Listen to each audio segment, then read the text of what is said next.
श्रीमद्भागवत महापुराण महात्म्य चौथा अध्याय गोकर्णोपाख्यान प्रारंभ। सूत जी कहते हैं, मुनिवर, उस समय अपने भक्तों के चित्त में अलौकिक भक्ति का प्रादुर्भाव हुआ देख भगवत भक्त वत्सल श्री भगवान अपना धाम छोड़कर वहां पधारे। उनके गले में बनमाला शोभा पा रही थी। श्रीअंग सजल जलधर के समान श्याम वर्ण था। उस पर मनोहर पीतांबर सुशोभित था। कटी प्रदेश करधनी की लड़ियों से सुसज्जित था। सिर पर मुकुट की लटक और कानों में कुंडलों की झलक देखते ही बनती थी। वे त्रिभंग ललित भाव से खड़े हुए चित्त को चुरा लेते थे। वक्षस्थल पर कौस्तुभ मणि दमक रही थी। सारा श्रीअंग हरिचंदन से चर्चित था। उस रूप की शोभा क्या कहें। उसने तो मानो करोड़ों कामदेवों की रूप माधुरी छीन ली थी। वे परमानंद चित्त मूर्ति मधुरादि मधुर मुरलीधर ऐसे अनुपम छवि से अपने भक्तों के निर्मल चित्तों में आविर्भूत हुए। भगवान के नित्य लोक निवासी लीला परिकर उद्भवादि वहाँ गुप्त रूप से उस कथा को सुनने के लिए आए हुए थे। प्रभु के प्रकट होते ही चारों ओर जय हो की ध्वनि होने लगी। उस समय भक्ति रस का अद्भुत प्रवाह चला। बार बार अबीर गुलाल और पुष्पों की वर्षा तथा शंख ध्वनि होने लगी।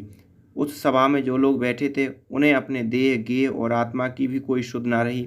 उनकी ऐसी तन्मयता देख नारद जी कहने लगे, मुनीश्वरगण, आज सप्ताह श्रवण की मैंने यह बड़ी ही अलौकिक महिमा देखी।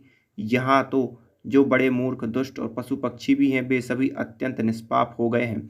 अतः इसमें संदेह नहीं है कि कलिकाल में चित्त की शुद्धि के लिए इस भगवत कथा के समान मर्त्यलोक में पाप पुंज का नाश करने वाला कोई दूसरा पवित्र साधन नहीं है। मुनिवर, आप लोग बड़े कृपालु हैं। आपने संसार के कल्याण का विचार करके यह बिल्कुल निराला ही मार्ग निकाला है। आप कृपया यह तो बताइए कि इस कथारूप सप्ताह यज्ञ के द्वारा संसार में कौन कौन लोग पवित्र हो जाते हैं। सनकादि ने कहा, जो लोग सदा तरह तरह के पाप किया करते हैं, निरंतर दुराचार में ही तत्पर रहते हैं और उल्टे मार्गों से चलते हैं, तथा जो क्रोधाग्नि से जलते रहने वाले कुटिल और काम परायण हैं, वे सभी इस कलयुग में सप्ताह यज्ञ से पवित्र हो जाते हैं। जो सत्य से च्युत, माता पिता की निंदा करने वाले, तृष्णा के मारे व्याकुल, आश्रम धर्म से रहित, दम्भी, दूसरों की उन्नति देख कुड़ने वाले और दूसरों को दुख देने वाले हैं, वे भी कलयुग में सप्ताह यज्ञ से पवित्र हो जाते हैं। जो मदिरापान, ब्रह्म हत्या, सुवर्ण की चोरी, गुरु स्त्री गमन और विश्वासघात, ये 5 महापाप करने वाले, छल छद्म परायण, क्रूर, पिशाचों के समान निर्दयी, ब्राह्मण के धन से पुष्ट होने वाले और व्यभिचारी हैं, वे भी कलयुग में सप्ताह यज्ञ से पवित्र हो जाते हैं। जो दुष्ट आग्रह पूर्वक सर्वदा मन, वाणी या शरीर से पाप करते रहते हैं, दूसरे के धन से ही पुष्ट होते हैं तथा मलिन मन और दुष्ट हृदय वाले हैं, वे भी कलयुग में सप्ताह यज्ञ से पवित्र हो जाते हैं। नारद जी, अब हम तुम्हें इस विषय में एक प्राचीन इतिहास सुनाते हैं। उसके सुनने से ही सब पाप नष्ट हो जाते हैं। पूर्व काल में तुंगभद्रा नदी के तट पर अनुपम नगर बसा हुआ था। वहाँ सभी वर्ण के लोग अपने अपने धर्मों का आचरण करते हुए सत्य और सत्कर्मों में तत्पर रहते थे। उस नगर में समस्त वेदों का विशेषज्ञ और श्रोत स्मार्त कर्मों में निपुण एक आत्मदेव नामक ब्राह्मण रहता था। वह साक्षात दूसरे सूर्य के समान तेजस्वी था। वह धनी होने पर भी भिक्षाजीवी था। उसकी प्यारी पत्नी धुंधली, कुलीन एवं सुंदरी होने पर भी सदा अपनी बात पर अड़ जाने वाली थी। उसे लोगों की बात करने में सुख मिलता था। स्वभाव था क्रूर, प्रायः कुछ न कुछ बकवाद करती रहती थी। गृह कार्य में निपुण थी, कृपण थी और थी झगड़ालू भी। इस प्रकार ब्राह्मण दंपति प्रेम से अपने घर में रहते और विचार करते थे। उनके पास अर्थ और भोग विलास की सामग्री बहुत थी। घर द्वार भी सुंदर थे, परंतु उससे उन्हें सुख नहीं था। जब अवस्था बहुत ढल गई तब उन्होंने संतान के लिए तरह तरह के पुण्य कर्म आरंभ किए और वे दीन दुखियों को गौ, पृथ्वी, सुवर्ण और वस्त्रादि दान करने लगे। इस प्रकार धर्म मार्ग में उन्होंने अपना आधा धन समाप्त कर दिया, तो भी उन्हें पुत्र या पुत्री किसी का भी मुख देखने को ना मिला। इसलिए अब वह ब्राह्मण बहुत ही चिंतातुर रहने लगा।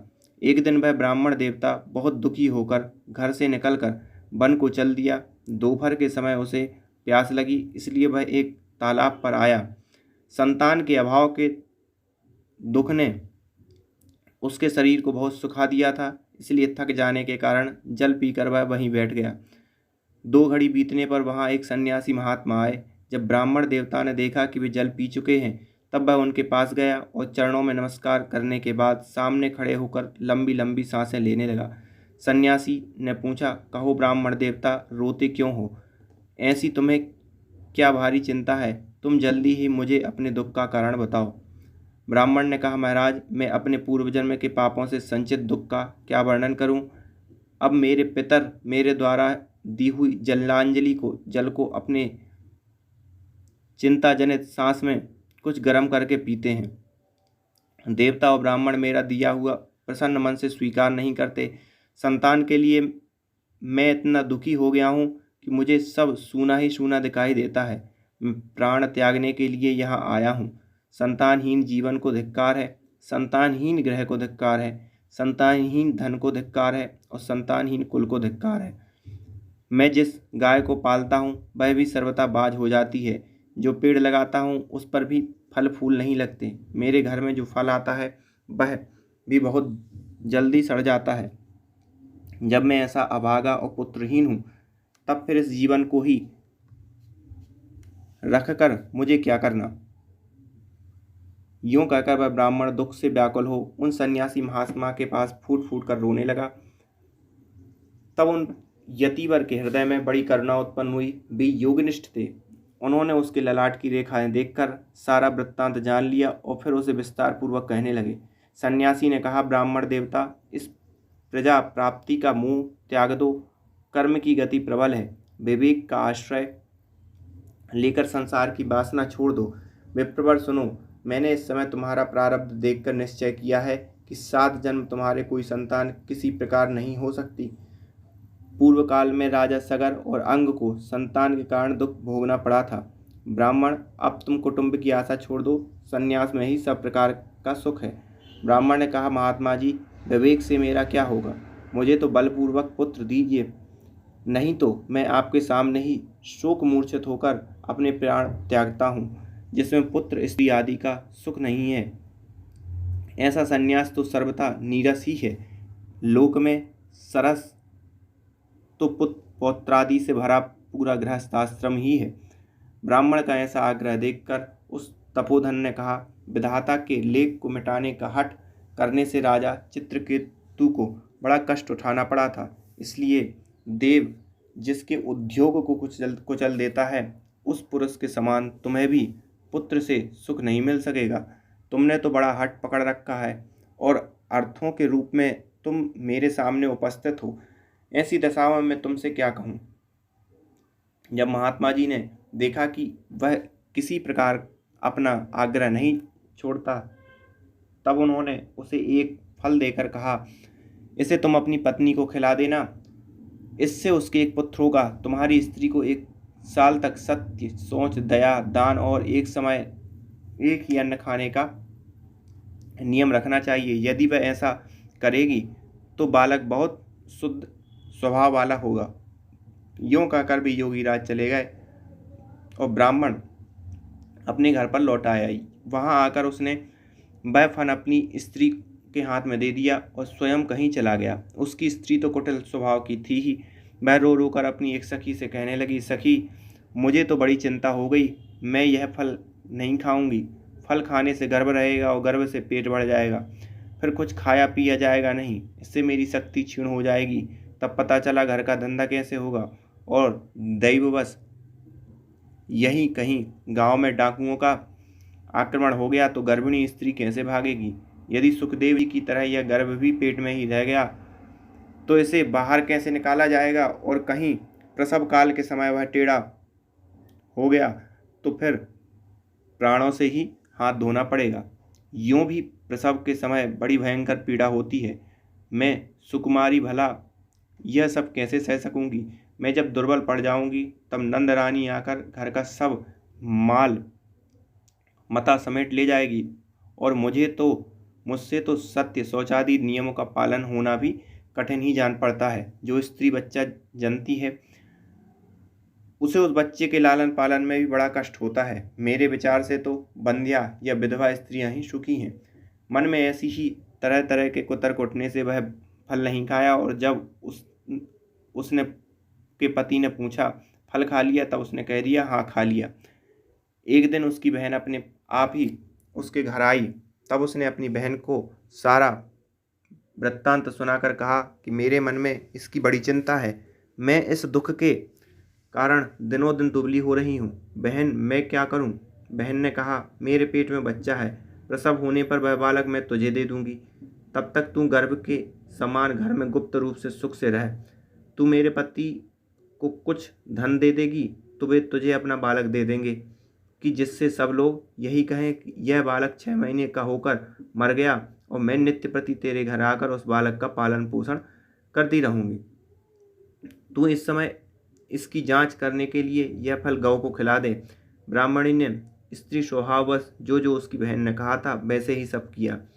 इसके पश्चात समय अनुसार जब स्त्री के पुत्र हुआ, तब उसके पिता ने चुपचाप लाकर उसे धुंधली को दे दिया, और उसने आत्मदेव को सूचना दे दी कि मेरे सुखपूर्वक बालक हो गया। इस प्रकार आत्मदेव के पुत्र हुआ सुनकर सब लोगों को बड़ा आनंद हुआ।